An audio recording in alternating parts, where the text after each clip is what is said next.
شیخ امام الاسلام عصری کے بیانات سننے کے لیے چینل کو ابھی سبسکرائب کریں اور ویڈیو کو شیئر کر کے ثواب جاریہ کا حصہ بنیں۔ السلام علیکم ورحمۃ اللہ وبرکاتہ، حامدا و مصلیا اما بعد، بسم اللہ الرحمن الرحیم۔ قال اللہ تعالی: من عاد لی ولیا فقد آذنتہ بالحرب وما تقرب الی عبدی بشیء احب الی مما افترضتہ علیہ وما زال عبدی یتقرب الی حتی احبہ الی آخر الحدیث۔ یہ جو حدیث میں پڑھا ہوں یہ حدیث قدسی ہے اور اللہ تبارک و تعالیٰ نے ڈائریکٹ نبی علیہ الصلوۃ والسلام سے فرمایا۔ حدیث قدسی اسے کہتے ہیں جو اللہ رب العالمین نے وحی کے علاوہ نبی علیہ الصلوۃ والسلام کے اوپر یوں ہی بیان فرمایا ہو۔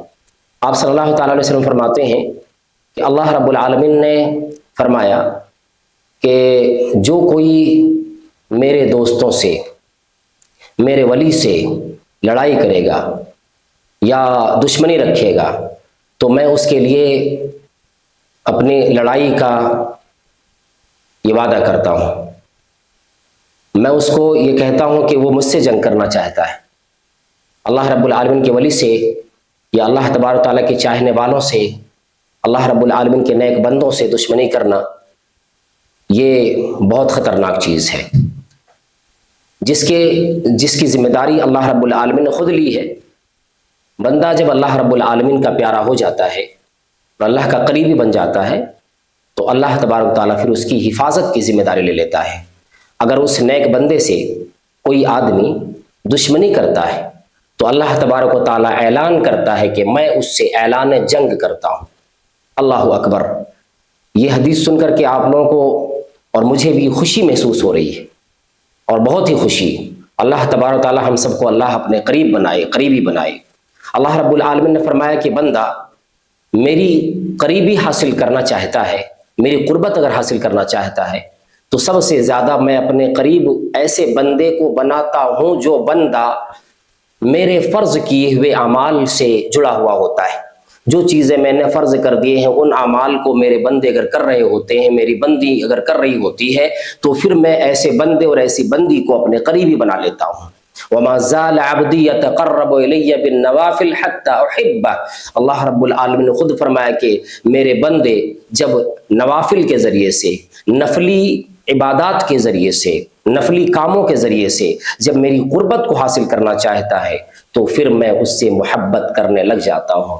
سبحان اللہ، اللہ اکبر۔ اللہ رب العالمین نے کتنا بڑا انعام اپنے بندوں اور بندیوں کو دیا ہے۔ یوں ہی نہیں، یہ مکمل حدیث میں یوں بتلا دینا چاہتا ہوں۔ اللہ رب العالمین نے فرمایا جب میں اپنے بندے سے اور اپنی بندی سے محبت کرنے لگ جاتا ہوں تو پھر میں اس کی آنکھ بن جاتا ہوں جس کے ذریعے سے وہ دیکھ رہا ہوتا ہے، اس کا ہاتھ بن جاتا ہوں جس کے ذریعے سے وہ پکڑتا ہے، اس کے پیر بن جاتا ہوں جس کے ذریعے سے وہ چل کر کے دوسری جگہوں پہ جایا کرتا ہے۔ سبحان اللہ، اللہ اکبر۔ یہ بننے سے مطلب جیسے آنکھ بن جانا، ہاتھ بن جانا، پیر بن جانا، یہ تمام چیزیں کیا ہیں؟ اللہ رب العالمین بن نہیں جاتے۔ مراد یہ ہے کہ اللہ رب العالمین ان تمام چیزوں کو اپنے حکم کے تابع کر دیتا ہے۔ یہ ہاتھ اس وقت تک نہیں کسی چیز کو پکڑ سکتا جب تک کہ اللہ رب العالمین کا حکم نہ ہو جائے، اور اللہ رب العالمین حکیم ہے، اور حکیم کی حکمت کا تقاضا یہ ہے کہ کبھی غلط چیزوں کو پکڑنے کا حکم نہیں دے سکتا، آنکھوں کو غلط چیزیں دیکھنے کا حکم نہیں دے سکتا، پیروں کو غلط کاموں کی طرف چلنے کا، غلط جگہوں کی طرف جانے کا حکم نہیں دے سکتا۔ اللہ اکبر۔ اگر ہم اور آپ نیک اعمال کرنے لگ جائیں، نوافل سے جڑ جائیں، پھر تو اللہ رب العالمین اتنا پیارا ہمیں اور آپ کو بنا لیتا ہے کہ ہمیں اپنے تابع داری میں لگا دیتا ہے۔ نہ ہمارا ہاتھ غلط چیز کو پکڑے گا، نہ آنکھیں غلط چیز دیکھے گی، نہ کان غلط چیز سنے گا، نہ پیر غلط چیز کی طرف چل کر کے جائے گا۔ یہ تمام چیزیں اللہ رب العالمین نے فرمایا ایسے بندے اگر مجھ سے اگر میری پناہ طلب کر رہا ہوتا ہے کسی شیطان سے، کسی شر سے، کسی دنیا کے بلاؤں اور مصیبتوں سے، تو پھر میں اس کو پناہ دے دیتا ہوں۔ کچھ مانگتا ہے میرا بندہ، میں فوراً اس کو عطا کر دیتا ہوں، روکتا نہیں، ایسے بندوں کو میں فوراً دے دیا کرتا ہوں۔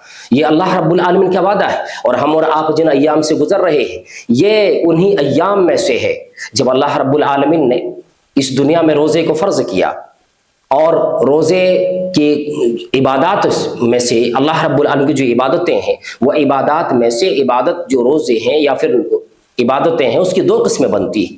خصوصاً یہ روزہ جو ہے آپ دو قسمیں اس کی بنتی. ایک تو فرض ہے جو کہ رمضان مبارک کے روزے، اور دوسرا یہ ہے کہ نفلی روزے. اور نفلی روزے اسے کہتے ہیں جو فرض کے اوپر اور بندہ اپنی طرف سے جو شریعت میں شرع نے اس کو جائز قرار دیا ہو، نبی علیہ الصلوۃ والسلام نے اپنی زندگی میں کیے ہوں، صحابہ کرام نے اپنی زندگی میں کیے ہوں اور آپ نے خاموشی اختیار کیا ہو، یا اس پر آپ صلی اللہ علیہ وسلم نے صحابہ کرام کی تعریف کیے ہوں، تو ایسے اعمال سنت اور نفل کہلاتے ہیں. اگر کریں گے تو اس میں ثواب ملنا اور نہ کریں گے تو پھر گناہ نہیں ہے اس پر. اور اب یوں جان لیں کہ نفلی روزے کی بھی دو قسمیں ہیں. ایک تو مطلق ہے، عام دنوں میں کبھی بھی بندہ رکھ لے، کسی بھی دن رکھ لے، اس کے لیے کوئی ممنوع نہیں. ہاں ان دنوں میں جن دنوں میں شریعت نے روزے رکھنے سے منع فرمائے ہیں، ان کے علاوہ آپ جس دن بھی رکھنا چاہیں کسی قید و بند کی آپ رکھ سکتے ہیں. وہ نفلی مطلق نفلی روزے ہوئے. اور ایک ہے مقید نفلی روزے. وہ مقید جیسے ابھی عرفہ کا روزہ، یوم عرفہ، اللہ اکبر، جو ایام اور آپ گزار رہے ہیں وہ ابھی قربانی سے ایک دن پہلے کا جو دن آئے گا اس دن کے روزے کی فضیلت میں بھی بتلانا چاہتا ہوں. مقید سنت اور نفل جو ہے ان میں سے یہی عرفہ کا روزہ آ جاتا، دوسرا عاشورہ کا روزہ، اور تیسرا یہ کہ شوال کے جو روزے ہیں، عید کے بعد جو شوال کے 6 روزے ہوتے ہیں وہ. اسی طرح سے سوموار اور جمعرات کو نبی علیہ الصلوۃ والسلام کی طرف سے یہ ثابت ہے کہ آپ صلی اللہ علیہ وسلم یہ اکثر روزے رکھا کرتے تھے. مہینے میں 3 روزے، پھر یہ تمام کیا ہے؟ مقید نفلی روزے.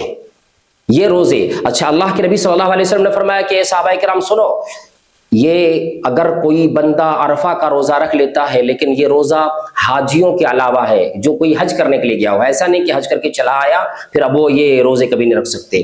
جو حج کرنے کے لیے اس سال کے لیے گئے ہوں گے، عرفہ میں جو لوگ ٹھہریں گے، وقوف کریں گے، ان لوگوں کے لیے وہ روزہ عرفہ کا روزہ نہیں ہوگا. لیکن جو حاجی کے علاوہ ہیں، جو حج کرنے نہیں گئے ہیں، اپنے اپنے ملکوں میں، اپنے اپنے گھروں میں ہیں، تو ایسے لوگوں کے لیے اللہ رب العالمین نے یہ ایک انعام دیا ہے اس عظیم دن میں، اس بہترین اور فضیلت والے دن میں، کہ وہ بندہ اللہ رب العالمین کے لیے روزے رکھیں، اللہ رب العالمین کی قربت حاصل کرنے کے لیے رکھیں. اب یہ کیا ثواب ہے اس کا؟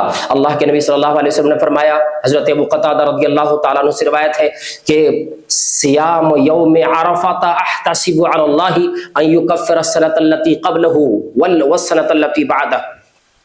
مجھے امید ہے کہ جو کوئی عرفہ کا ایک روزہ رکھ لے گا، ایک روزہ، صرف عرفہ کا ایک روزہ ہے. ہم اور آپ میں سے بہت سے لوگ یہ بھی خیال رکھتے ہیں کہ روزے ایک نہیں ہوتے، 2 ہی رکھنے ہوں گے. نہیں، عرفہ کا ایک ہی روزہ اگر کوئی بندہ رکھ لیتا ہے اور ایک ہی روزہ ہے، اس میں عرفہ کا روزہ ایک ہی ہے، 2 نہیں ہے. ویسے تو آپ جیسی یہ ذی الحجہ کا چاند نظر آ گیا آپ روزے رکھتے چلے جائیں، وہ 9 تک آپ روزے رکھتے چلے جائیں، یہ نفلی روزے ہیں. لیکن ایک روزہ جو ہے عرفہ کا روزہ، ایک دن کے روزے کی اللہ کے نبی صلی اللہ علیہ وسلم نے فضیلت بھی بتلائی ہے. اتنا ثواب ہے کہ بندہ کے اگلے 1 سال جو آنے والا ہے اس کے گناہ جو چھوٹے چھوٹے ہوں گے، شرک وغیرہ کے علاوہ، یہ یوں نہ سمجھیں کہ ہم اور آپ کہ شرک بھی کر لیں گے، گناہ کبیرہ بھی کر لیں گے، بڑے بڑے گناہ بھی کر لیں گے اور ایک روزے رکھ لیں گے تو ہمارے وہ گناہ معاف ہو جائیں گے. نہیں، آنے والے 1 سال کے چھوٹے چھوٹے گناہ اللہ رب العالمین بخش دیتا ہے، معاف فرما دیتا ہے اس روزے کی برکت سے. اور اسی طرح سے 1 سال جو گزر گیا ہمارے اور آپ کی زندگی سے، اس 1 سال کے بھی گناہ جو چھوٹے چھوٹے ہیں، ایسے گناہوں کے بھی اللہ رب العالمین ہمارے اور آپ کے نام اعمال سے محو کر دیتا ہے، مٹا دیتا ہے، بخش دیتا ہے. تو ایسے اللہ رب العالمین کے انعام والے دن میں اور ایسے نوافل والے دنوں میں ہمیں اور آپ کو چاہیے کہ فرض روزے کے علاوہ جو رمضان مبارک کے روزے گزر گئے، ان روزوں کے علاوہ بھی نوافل روزوں کا اہتمام کرنا چاہیے. یوں عام روزوں کے بارے میں اللہ کے نبی صلی اللہ تعالیٰ علیہ وسلم نے فرمایا کہ اگر کوئی بندہ ایک روزہ رکھ لیتا ہے، حضرت ابو سعید خدری رضی اللہ تعالیٰ عنہ یوں بیان فرماتے ہیں، آپ صلی اللہ علیہ وسلم نے فرمایا کوئی بندہ اگر یوں ہی عام دنوں میں ایک روزہ رکھ لیتا، اللہ رب العالمین کے نزدیک اتنا محبوب بن جاتا ہے وہ بندہ کہ جس کی وجہ سے اللہ رب العالمین ان کے چہرے کو 70 سال کی مسافت کے برابر جہنم سے اس کے چہرے کو دور کر دیتا ہے. اللہ اکبر، سبحان اللہ، یہ اللہ رب العالمین کے کتنا بڑا انعام ہے۔